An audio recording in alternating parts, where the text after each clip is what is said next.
36 साईजचा princess cut blouse cutting करते। आता साईज कोणतीही असो, पद्धत आपली हीच राहते।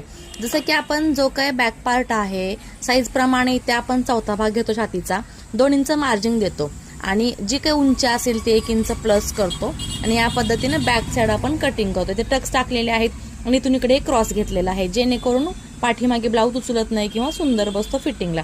त्यानंतर बघा आता बॅक पार्ट नंतर फ्रंट पार्टला आपण इथून 1 इंच इथे वाढवलेला आहे आणि त्यानंतर इकडे सुद्धा आपण वाढवलेला आहे। बराच वेळेला इथले आपण ही डाच घेतो किंवा ही टक्स घेतो आपण प्रिन्सेस कटसाठी, त्यावेळेला इकडे मार्जिन जे आहे आपण जे 2 इंच घेतलेलं मार्जिन आहे, जे की हे बॅक पार्टला इथून आपलं हे पूर्ण मार्जिन आहे 2 इंचाचं।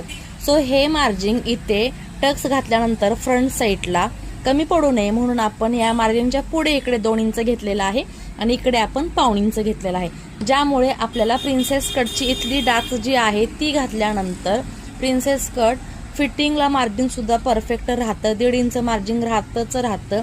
या पद्धतीने तुम्ही आपण लॉंग व्हिडिओ आहे ते पाहून कटिंग करा आपल्या पद्धतीने, तुम्हाला प्रिन्सेस कट खूप छान आणि व्यवस्थित बसणार आहे फिटिंगला। लॉंग व्हिडिओ त्यासाठी पूर्ण पाहावा लागेल बरं का।